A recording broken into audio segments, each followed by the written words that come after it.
There's a conversation I had with Jeff Watney's daughter on Facebook. And I really don't like airing out what happened to her publicly online. And I understand what happened to her. It's sad. And I feel for her. And it's something that should never ever happen to any child. But I just want to make everything clear. Not hiding anything. Being straight up front, honest.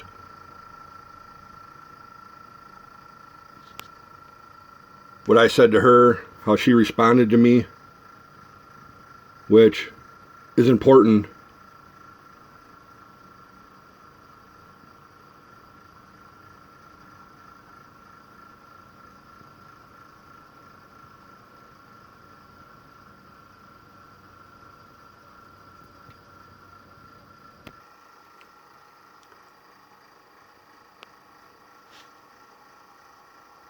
They're important to the point because it shows proof, evidence to back up clearly, without a doubt, 100% fact,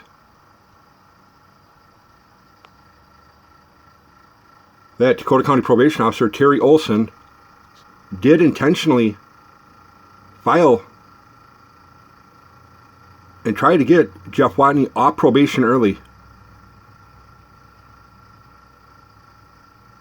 As his own daughter clearly speaks about it in her own words. After digging into it and getting nothing but dead ends and bullshit run around, I did look up and find out his ex-wife and where she lived, and I did show up at her house and wanted to at least say my side of it and let her know face-to-face of everything and my intent, my concern, so on and so forth. But Jeff's daughter says, "Never show up at my mom's house ever again, you creep. Stop ruining people's lives because you're unsatisfied with yours, your pathetic life."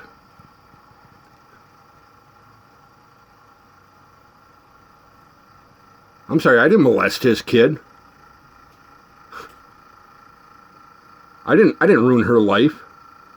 I didn't lie and hide shit like this and put my kid around this. How am I wrecking someone's life and destroying someone's life when I'm trying to see my daughter, have my daughter in my life?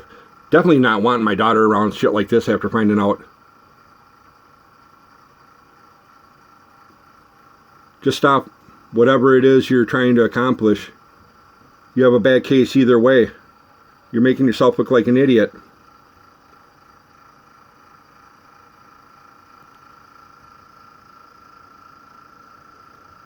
This is my response where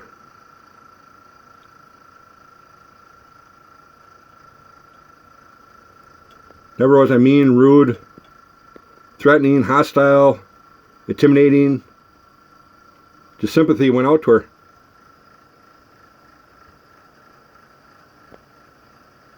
But my daughter, she says, does not give a fuck about me. This is a 20-year-old closed case. My dad is done with it. He's fine. You have a bad case either way. And this will all be done and settled October 12th. There's a reason Terry has not responded to you. And nobody is. You sound like a dumbass trying to open a closed case. Trying to open a closed case, knowing damn well if they went and actually filed them papers and it went through and the judge ordered for him to be off probation early. Yeah, she was right. Now, how did she come up with that? How is she aware of something like that? You can't open a closed case. You have nothing. I'm excited for all this to be over with. She hopes the worst to me.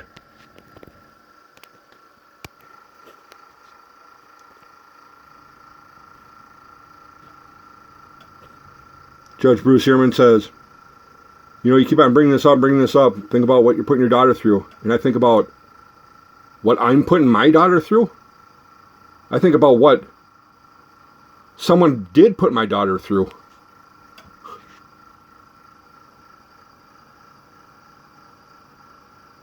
Either way, I don't have a supporting case. You cannot legally open a case like this since he's done what he needed to do, especially after 20 years. 20 years. The whole time, the past 20 years, he's been around my child. When he has court orders not even to be around children, except for his own supervised.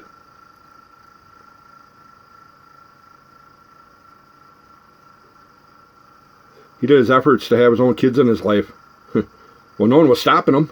No one was stopping him to have him around other kids or live with other kids. Other minor kids.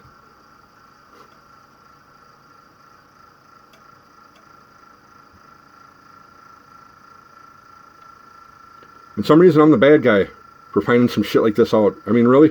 I'm the bad person.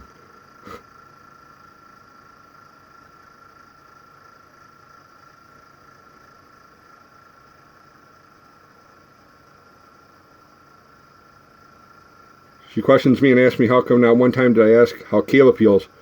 Why would I be asking her how my daughter feels about all this? I would rather talk to my daughter herself. I'm not going to talk to someone that's going to talk like this to me when all I'm trying to do is resolve a problem. Something that happened to her. That's a lot to talk about, what happened to her and what she went through and what her dad did to her. To actually think it's okay for her dad to be around some other kid, someone else's kid, knowing what her dad did to her. But the point of this is, how does his daughter come up with, there's nothing you can do, it's a closed case. And there's a reason why Terry and no one else has responded to you, and no one will. No one is gonna. That just shows clearly 100%. So, Mark Mel claims we didn't go and follow through and file to get him off probation when we found out, nor would we ever do something like that due to your call and your concern. Really? His own daughter right here speaks about it.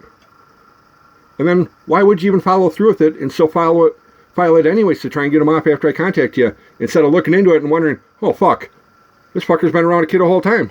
A convicted child molester. This is how a probation officer is dealing with the problem. A fucking child molester.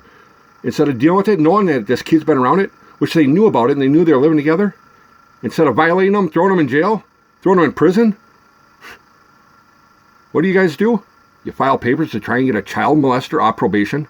This is your Dakota County probation officers, and these people can keep a job. They can continue to work there and continue to do this. When the probation officer, Terry Olson, was 100% aware of the situation, Mark Mello was aware of the situation, Jim Scoville, all the way up the line, everyone I dealt with and talked to, they all are 100% aware of all this. The police departments, think about it, and did nothing. Did nothing about trying to hide it, avoid it, ignore it. You're talking about a legal system that has intentionally conspired among themselves to try and get a convicted child molester off probation and allow him around children, live with children, take children out of state, minor children that are not even his.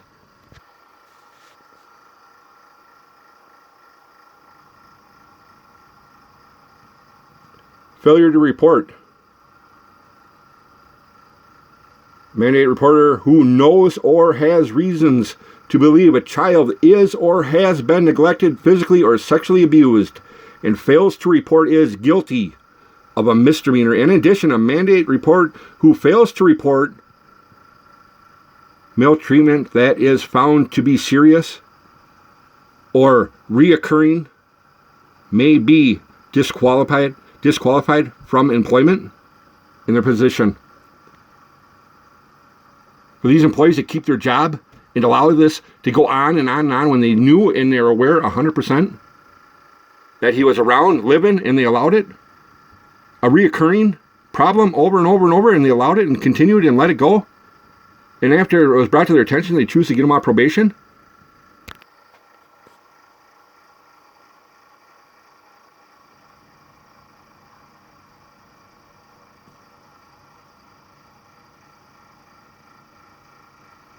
Sexual abuse means a child by a person responsible for the child's care, by a person who has a significant relationship to the child as defined, or a person in position of authority as defined, to act which constitutes as a violation of criminal sexual conduct in the first degree, criminal sexual conduct in the second degree, criminal sexual conduct in the third degree, criminal sexual conduct in the fourth degree, criminal sexual conduct in the fifth degree.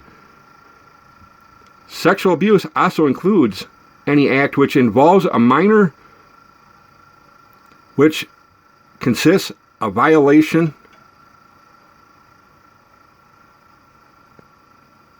Sexual abuse includes all reports of known or suspected child sex trafficking involving a child who is identified as a victim of sex trafficking. Sexual abuse includes threatened sexual abuse, which includes the status of a parent or household member who has been committed a violation which requires registration as an offender. A person responsible for the child's care means an individual functioning within the family household unit and has responsibilities for the care of the child, such as a parent, guardian, or other person having similar care responsibilities. An individual functioning outside the family unit, having responsibility for the care of the child. Were they living together or were they not living together? It doesn't matter, either way. So, there's my first question. There's my daughter. There's child molester in the background. Hoover Dam, August 7th, 2014. Again, flying out of state. November 15th, 2015. Again, out of state on vacation. June 21st, 2013. Right off Jeff Watney's daughter, Jack Watney. Right off her own Facebook page. Been back in Minnesota for a while. It's good to be back. Started Minnesota after 3 days. Having fun in Vegas. July 28th, 2012. Well, it's pretty clear, plain as day. I'm sure the PO can just be like, what do you know? It's on file. Jeff Watney did take a trip. Went to Vegas. What do you know? On July 28, 2012, I bet.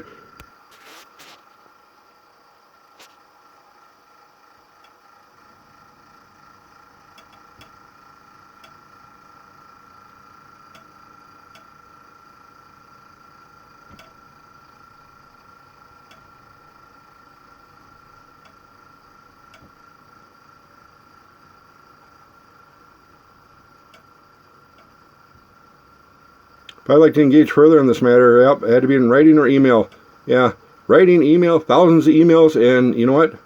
They didn't do nothing. They didn't nothing at all on any of the fact and proof or evidence I submitted to them. October 13th, 2022.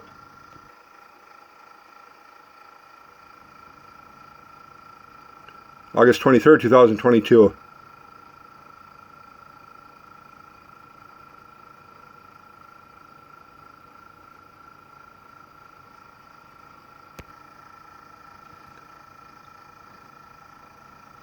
So here it took at least 4 months for them to come up with this letter and write it. But prior to these letters, as like this one, Mark Mell already stated before the letters went out about, nope, he was always in compliance, never in violation, he always had permission to do everything. This convicted child molester always had permission to leave state, go on vacation with my minor child. I was never even aware, informed, or contacted about anything whatsoever about this. I mean, come on. You're talking about a convicted child molester, really? They're going to straight up tell me that they gave permission, they allowed it, they approved it? A convicted child molester to take someone's minor child out of state on vacation. Really? As you can see, all the information and evidence that I already posted online.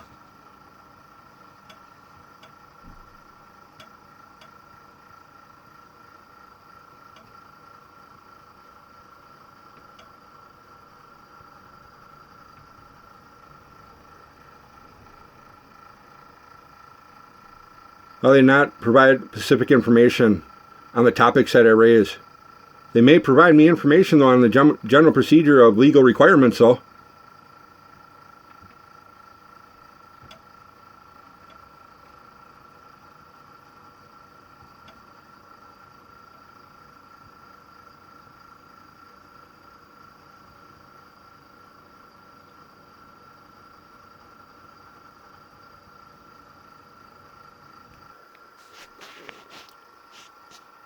So back to this letter.